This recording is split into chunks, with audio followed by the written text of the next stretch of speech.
The final shot echoed through the canyon, sharp and definitive. Morgan Blackwood stood, Colt revolver still smoking in his weathered hand, as the last of the Mitchell gang slumped against the rocky wall. 6 months of tracking, of sleeping under stars colder than a dead man's eyes, of eating dust and breathing vengeance. It was finally over. Blood seeped through Morgan's shirt, where a bullet had torn through his shoulder. The wound was deep, the pain momentarily masked by the rush of combat. He holstered his weapon with mechanical precision, a motion performed thousands of times through 20 years of hard living. "That's for Sarah," he whispered to the empty canyon, his voice rough as gravel. "And for James." The faces of his wife and son flickered in his mind, not as they were at the end, broken and silent on the floor of their homestead, but alive, laughing in summer light. The memory cut deeper than any bullet. Morgan mounted his stallion with effort, the world tilting sideways as blood loss took its toll. Redemption, the nearest town, was 15 miles east. He wouldn't die today. Death would have to work harder than this to claim a man who'd survived Gettysburg. By the time Morgan rode into Redemption, the late October sun was setting in a blaze of crimson that matched the stains spreading across his shirt. The town swam before his eyes, weather-beaten storefronts, saloon doors swinging, and something unexpected. A crowd gathered in the town square. Morgan's horse stopped at the edge of the assembly. Through the fog of pain and blood loss, Morgan saw what held their attention. An auction block. On it stood a woman. She wasn't much more than 25, with copper skin and straight black hair that fell to her waist.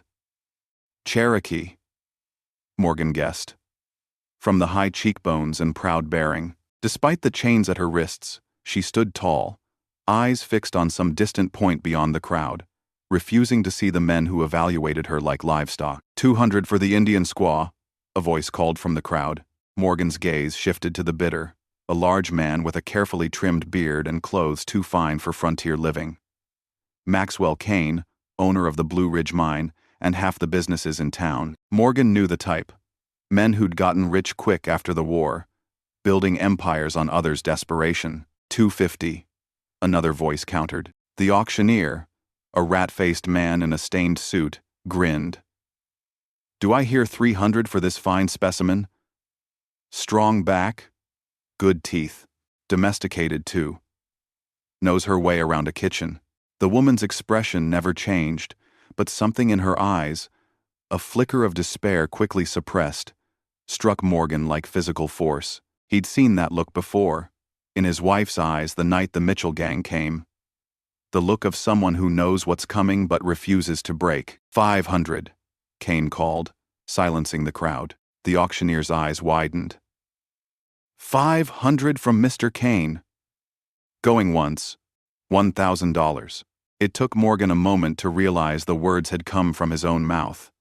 Blood loss made everything distant, dreamlike. The crowd turned, parting to reveal him on his horse, blood-soaked and swaying. "Mr. Blackwood," the auctioneer stammered. "You seem indisposed." $1,000, Morgan repeated, pulling a blood-stained leather pouch from his saddlebag. The bounty for the Mitchell gang. Cash. "Now," Kane stepped forward, his face darkening. "This doesn't concern you, Blackwood. Ride on home." "I don't have a home anymore," Morgan replied, his voice steady despite the fever building in his blood. "Thanks to men you employ." A murmur went through the crowd. Everyone knew what had happened to the Blackwood homestead 6 months back.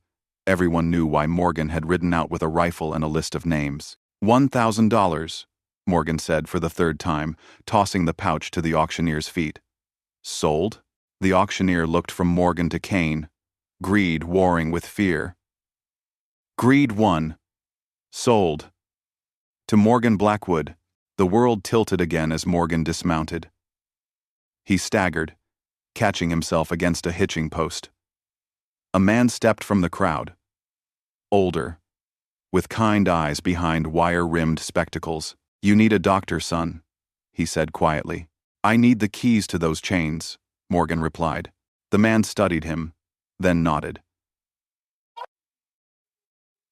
Thomas Jenkins, I was the surgeon for your regiment at Gettysburg. Recognition flickered through Morgan's fading consciousness. You pulled a mini-A ball out of my leg, and I'll pull that bullet from your shoulder if you let me, Jenkins replied. But first, let's get your purchase sorted out. The woman stood silent as Jenkins unlocked her chains in the small doctor's office behind the town's only pharmacy. Her dark eyes never left Morgan, who sat on an examination table while Jenkins probed his wound. What's your name? Morgan asked her. She said nothing. She understands English, Jenkins offered. The trading post owner who brought her in claimed she was educated at a mission school before returning to her people. Morgan met her gaze directly. I'm not going to hurt you. A flicker of something, disbelief perhaps, crossed her face. The bullet's still in there, Jenkins announced. Lodged against your shoulder blade. This will hurt, and you'll need weeks to heal properly. You've lost a lot of blood. Morgan nodded grimly. Do what you need to, Doc. As Jenkins prepared his instruments, Morgan turned back to the woman. We're leaving as soon as the doc finishes. My place is about 20 miles from here. You'll have your own room with a door that locks from the inside. He paused, then added, I don't want anything from you. Then why buy me? She asked, her voice low and musical despite the edge of suspicion. Morgan closed his eyes as Jenkins began extracting the bullet. Because I've seen what happens when good men do nothing. The ride to Morgan's ranch was silent. He'd given her his spare horse, a docile mare that followed his stallion without guidance. The woman rode well, her back straight despite obvious exhaustion. As they crested the final ridge, Morgan's land came into view. A modest house and barn nestled against the foothills, with pastures stretching toward a creek lined with cottonwoods. This is it, he said, breaking the hours-long silence. Not much, but it's peaceful. Inside the house, Morgan lit a lamp, revealing a Spartan but clean interior. A main room with a stone fireplace, a kitchen area with an iron stove, and 2 doors leading to separate bedrooms. He gestured to the smaller one. That room's yours. There's a bolt on the inside. He crossed to a desk in the corner, removing a folded paper from a drawer. With deliberate movements, he tore the bill of sale in half, then quarters, then dropped the pieces into the cold fireplace. My name is Morgan Blackwood. I was a Union cavalry officer, then a rancher, then a widower. He pulled his revolver from its holster, checked that it was loaded, and placed it on the table between them. Take this. If I try anything that makes you uncomfortable, use it. Her eyes widened slightly. Why would you arm someone you believe is your property? You're not property. Not mine.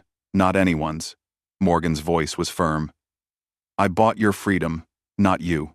She studied him, clearly searching for the trap. My name is Elena, she finally said. Elena Whitecloud. Morgan nodded once. There's food in the pantry. Help yourself. I'll sleep in the barn tonight. Why would you do that? Because trust is earned, he answered simply. And I haven't earned yours yet. 2 weeks later, Morgan's fever broke. The wound had festered despite Jenkins' careful work, leaving him delirious and weak. He awoke to find Elena sitting beside his bed, a bowl of cool water in her lap and a cloth in her hand. You should have let me die, he murmured. I considered it, she replied, her voice neutral. But you didn't chain me when you had the chance. She nodded toward the revolver on the nightstand. And you left this within my reach. Morgan struggled to sit up. How long was I out? 14 days.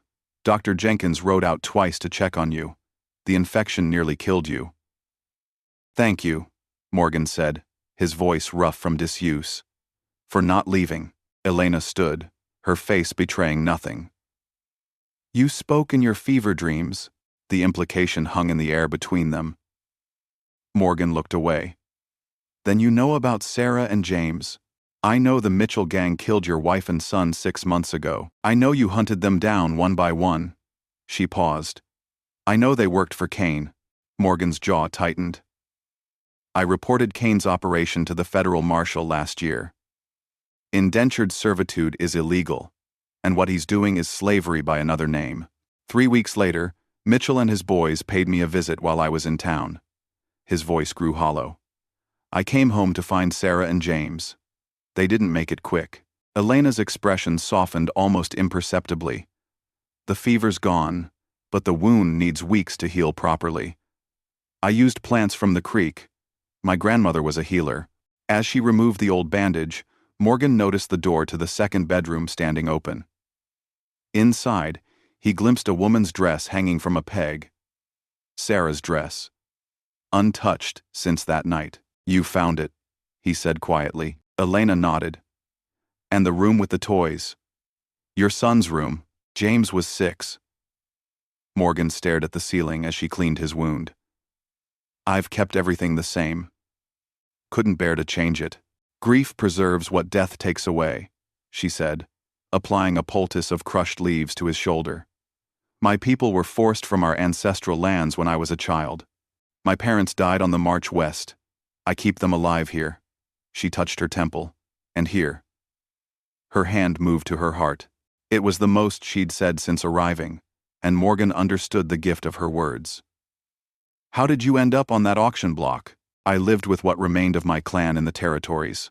Traders came, offering work at a settlement. When we arrived, they took the men for the mines and the women for the households. Her voice remained steady, but her hands trembled slightly. I escaped twice. The second time, they decided to sell me rather than risk losing their investment again. Morgan closed his eyes, shame for his fellow white men washing through him. I'm sorry. You have nothing to apologize for. I have everything to apologize for, he countered. Men like me have been taking from people like you since we first set foot on this continent. Elena finished bandaging his shoulder in silence. Finally, she said, rest. There's stew on the stove when you're hungry. As she rose to leave, Morgan caught her wrist gently. Thank you. For not shooting me in my sleep. The ghost of a smile touched her lips. There's still time. November turned to December. Morgan regained his strength gradually, moving from bed to chair to short walks outside as the winter settled over the land. By mid-December, nearly 6 weeks after the shooting, he could finally perform light tasks around the ranch. Elena tended the garden that had gone wild in his absence, harvesting what vegetables had survived and clearing space for spring plantings. They established an uneasy rhythm, sharing meals but little conversation, occupying the same space while carefully maintaining distance. Elena had proven herself skilled with horses, and spent hours each day working with Morgan's small herd. He watched her from the porch, noting how the animals responded to her gentle confidence. One morning, as frost covered the ground in delicate patterns, the sound of approaching riders broke the quiet. Morgan, now able to move without pain but still far from his full strength, reached for the rifle that leaned against the porch railing. Elena emerged from the barn, a pitchfork in her hands, her body tensing at the sight of 5 riders cresting the ridge. Get inside, Morgan said, raising the rifle to his shoulder. No. Elena moved to stand beside him, the pitchfork held like a weapon. Maxwell Kane led the riders, his fine clothes replaced by practical riding gear. He reined in 20 yards from the house, his men flanking him in a practiced formation. Blackwood, he called. I see you're recovering. Shame about that bullet. What do you want, Kane? Just checking on my investment. Kane's eyes shifted to Elena. The woman. She belongs to me. Morgan steadied the rifle against his shoulder, ignoring the dull ache of his healing wound. She belongs to herself. I have papers that say otherwise. Kane produced a document from his coat pocket, signed by Judge Wilson himself. That auction was illegal. Stealing property from a rightful owner. I'm not property, Elena said, her voice carrying clearly across the yard. And your judge has no authority over a Cherokee woman born free. Kane's expression hardened. The law says differently, girl. The law said I couldn't own property once, either, Morgan replied, his aim steady on Kane's chest. The law changes. Sometimes, men have to help it along. One of Kane's men, a tall, scarred individual with cold eyes, shifted his horse slightly, hand hovering near his holster. Morgan recognized the practiced movement of a gunfighter. "You're outnumbered, Blackwood," Kane said. "Be reasonable. I'll even reimburse your $1,000, though she's hardly worth half that." "She's not for sale," Morgan answered. "Neither am I. Now get off my land." Kane studied him, calculation in his eyes. "This isn't over. That woman is mine by right of purchase and law. I'll be back, and next time, I won't be so cordial." As they turned to leave, the scarred man lingered a moment longer. "Remember me, Blackwood?" he called. "I rode with Mitchell. Missed the fun at your place that night, but I heard your wife begged real pretty at the end." Morgan's finger tightened on the trigger. The only thing that stopped him was Elena's hand on his arm. "Not yet," she murmured. "He's baiting you." The riders disappeared over the ridge, leaving silence in their wake. "They'll be back," Morgan said, lowering the rifle. "I know." Elena's hand fell away from his arm. "Teach me to shoot."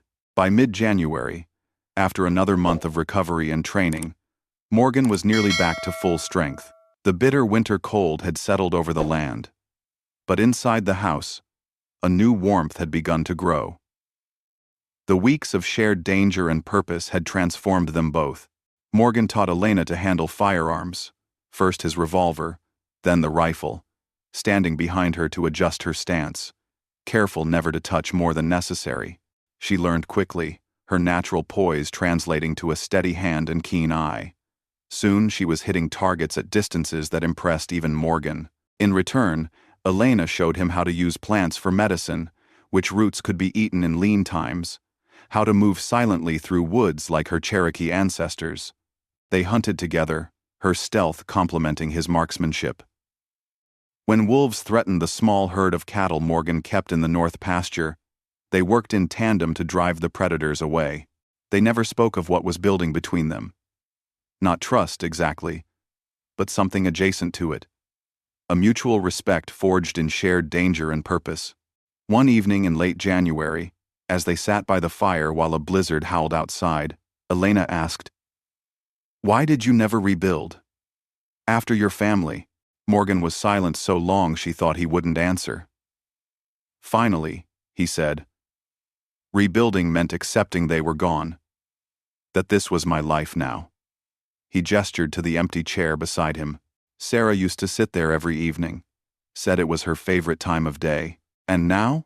Elena asked quietly. Morgan met her gaze. "Now I think they'd want me to live again." The sound of an approaching horse interrupting their conversation seemed impossible in the storm, but the distinctive knock that followed confirmed they had a visitor. Harrison, their nearest neighbor, standing there in a snow-covered coat, her face red with cold. "Evening, Morgan," she said, stamping snow from her boots. "Miss Elena." Martha Harrison was a widow in her 40s who ran a successful cattle operation 5 miles south.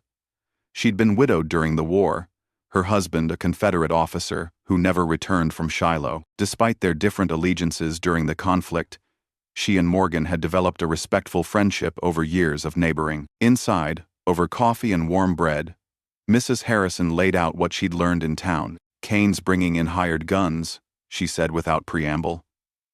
"At least a dozen. Word is he's planning something big.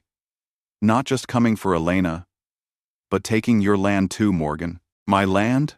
What does he want with it?" "There's a survey team from the railroad coming through next month. Word is, they're looking for a route that might cut right through this valley." Morgan's expression darkened. "So that's it. Railroad access would make his mining operation twice as profitable." "There's more," Mrs. Harrison continued, her voice dropping. "I've been asking questions about Kane. He's not just a mine owner. Before the war, he was a slave trader in Tennessee. After emancipation, he moved west and set up a new kind of business. Labor contracts for desperate people, indentured servitude in all but name. He's been kidnapping Indians from the territories and immigrants from the coast, forcing them to work his mines and selling the women to remote homesteads. That's why I was reporting him to the federal marshal," Morgan said. "I had evidence. Documents from one of his former men who grew a conscience. Elena's eyes widened. Then it wasn't just because you reported him. Kane ordered your family killed because you had proof of his operation. Mrs. Harrison nodded grimly. And the Mitchell gang was on his payroll. I killed the wrong man, Morgan whispered. I killed Mitchell and his boys when I should have been hunting Kane all along. Mitchell pulled the trigger, Mrs. Harrison replied. But Kane gave the order. They sat in silence as the blizzard raged outside, the lamplight casting long shadows across the room. He won't stop coming, Elena finally said. No, Morgan agreed. He won't. Then we stop him first, Elena stated, her voice steel. Morgan looked at her, really looked at her, and saw not a victim but a warrior. In that moment, he made his decision. We'll need help. February arrived with clear skies and renewed purpose. For 3 weeks, Morgan, Elena, and their allies prepared. Mrs. Harrison had rallied neighboring ranchers, men and women who'd suffered under Kane's growing influence. Thomas Jenkins brought medicines and supplies from town, along with intelligence about Kane's movements. Morgan transformed his property into a battlefield, drawing on tactics learned during the war.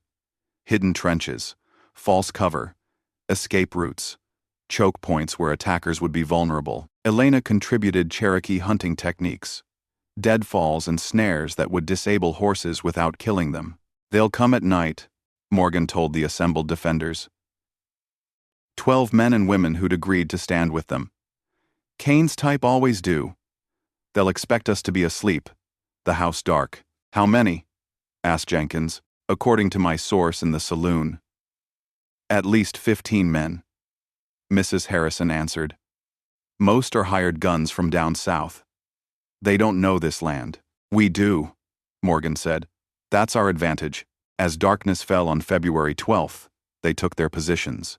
Elena insisted on staying in the house with Morgan, their last line of defense. They sat side by side at the kitchen table, checking and rechecking their weapons by lamplight. If this goes wrong, Morgan said quietly, there's a tunnel beneath the root cellar. It comes out by the creek. Take the stallion and ride for Fort Richardson. Ask for Colonel Hayes. He served with me. He'll protect you. Elena laid her rifle across the table. I'm not running. Elena, no. Her dark eyes flashed. I've been running my whole life, Morgan. From the soldiers who took our land. From the traitors who took my freedom. No more running. He studied her face, the proud features, the determined set of her jaw, and nodded once. Together then, together. The sound of a distant owl call, their signal, alerted them. Morgan extinguished the lamp. They moved to their positions. He beside the front window, she covering the rear door. The house stood dark and silent, seemingly vulnerable. The attack, when it came, was swift and coordinated. Riders surrounded the property, torches blazing.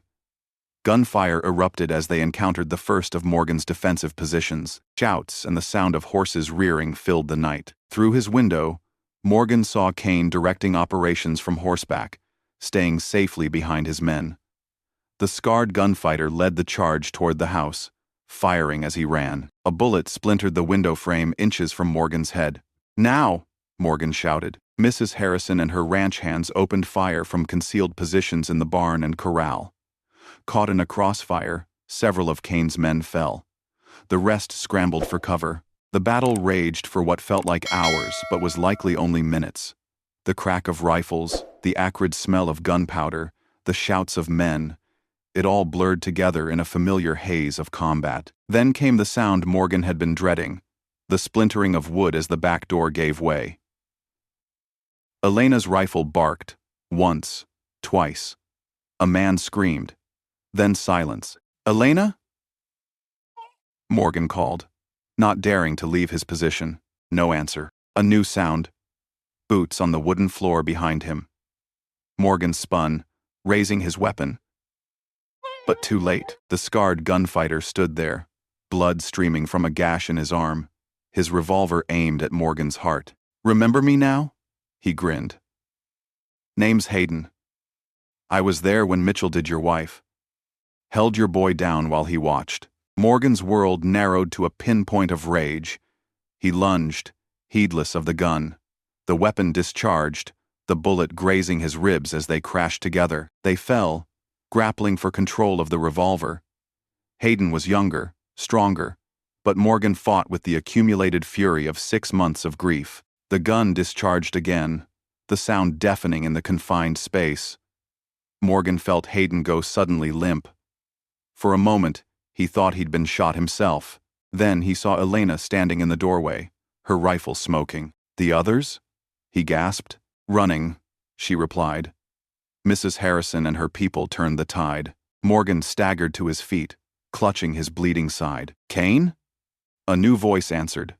Thomas Jenkins, entering through the shattered door. Trying to escape through the north pasture. Mrs. Harrison's, in pursuit. Morgan grabbed his rifle. Not without me. They caught up with Mrs. Harrison's group at the creek crossing. Kane and 3 surviving men had been cornered against the water, their horses lost, their position hopeless. When Morgan, Elena, and Jenkins arrived, guns raised, the henchmen quickly surrendered, but not Kane. You've ruined everything I've built. He spat at Morgan, his fine clothes now torn and dirty, his carefully groomed appearance disheveled. You built it on blood and suffering, Morgan replied, his rifle trained on Kane's chest. Don't be naive, Blackwood. This country was built on blood and suffering. I just had the vision to profit from it. Elena stepped forward, her own weapon steady. And now you'll answer for it. Kane's hand moved with surprising speed, drawing a hidden derringer from his sleeve. Before anyone could react, he aimed not at Morgan but at Elena. 2 shots rang out simultaneously. Kane crumpled, a look of surprise frozen on his face as he fell. Morgan lowered his smoking rifle, turning to Elena with concern, only to see her standing unharmed, her own weapon still aimed where Kane had stood. Good shot, she said quietly. Morgan nodded once. You too. The spring arrived with new promise. The dawn broke clear and warm on an April morning. 3 months after Kane's death, Morgan stood on the porch, coffee in hand, watching as the first light touched the newly constructed barn. His side had healed well, leaving only a thin scar to match the collection already marking his body. The door opened behind him, and Elena emerged, wrapped in a shawl against the morning chill. She accepted the cup he offered, their fingers brushing briefly. Mrs. Harrison's bringing more cattle today, she said. And Jenkins sent word that 2 more families are coming from town. People Kane had under contract who need a fresh start. Morgan nodded. After Kane's death, evidence of his operation had been sent to the federal authorities. The survivors, mostly immigrants and Native Americans, forced into labor, had been freed. Many had nowhere to go. Morgan's ranch, now legally co-owned with Elena through a partnership deed, had become a sanctuary of sorts. We'll need to build more cabins before summer, he said. Already planned the locations. Elena sipped her coffee, her gaze sweeping across the property. The garden now thriving under her care. The new buildings rising where nothing had stood before. The peaceful rhythm of a community being born from the ashes of violence. I unlocked the rooms yesterday, Morgan said quietly. Sarah's and James's. Thought the Williams family could use them when they arrive. Elena studied his face. You're ready for that? Morgan considered the question. The grief was still there. A companion he would carry always. But its edges had softened. Sarah would have wanted their things to help another family. She was practical that way. And you? What do you want, Morgan Blackwood? He looked at her. This woman, who had entered his life as a stranger, and now stood as his partner, his ally, his friend. Perhaps someday, something more. They had not rushed that aspect of their relationship, both carrying too many wounds that needed healing first. Peace, he finally said. Justice, purpose. He paused. And this, whatever this is becoming. Elena's hand found his on the porch railing. Freedom, she added. Real freedom. Not just for ourselves, but for others. In the distance, riders appeared. Mrs. Harrison leading a small herd of cattle toward the ranch, followed by 2 wagons carrying families seeking refuge. Behind them, the morning sun painted the landscape in hues of gold and promise. Freedom, Morgan agreed, his hand turning to clasp hers. And a new beginning. By summer, the ranch had transformed. Where once stood a single house haunted by grief, now rose a small community. 3 new cabins housed families who worked the land alongside Morgan and Elena. The Williams family, a mother and 3 children freed from Kane's compound, occupied the main house's spare rooms. The garden had expanded into a field of vegetables, and the cattle herd had doubled. Dr. Jenkins had moved his practice to a small cabin on the property, treating not only the ranch residents, but travelers passing through. Mrs. Harrison remained at her own ranch but visited often, bringing supplies and news from town. On a warm evening in July, Morgan found Elena standing at the creek, watching the sunset paint the water gold. "New folks arrived today," he said, stopping beside her. Family of German immigrants Kane had working his mines. Father's a blacksmith. Elena nodded. "I showed them the cabin by the south field. Mrs. Williams is making them welcome." They stood in comfortable silence, watching the light fade from the sky. The sounds of the settlement. Children laughing, a fiddle playing somewhere, the rhythmic clang of the new forge, drifted on the evening breeze. "I never thought I'd have this again," Morgan said quietly. "A home. People to protect. We built this together," Elena replied. "All of us." She turned to face him. "The federal marshal sent papers today. Official recognition of our settlement. We're on the map now." Morgan smiled, a rare, full expression that erased years from his weathered face. "What did they name it?" "They didn't. They asked us to choose." Morgan looked back toward the collection of buildings, the fields, the people moving about their evening tasks, a community born from tragedy but growing toward something better. "Redemption," he said softly. "Seems fitting." Elena's hand found his, their fingers intertwining with the easy familiarity of those who have faced death together and chosen life instead. Redemption it is. Together they watched the first stars appear in the twilight sky, standing on land that had witnessed both unimaginable loss and unexpected healing. 2 survivors who had found, in each other's broken pieces, the materials to build something stronger than either had been alone. Not a perfect ending, but a true one. And in a world as harsh as theirs, truth was the only currency that truly mattered.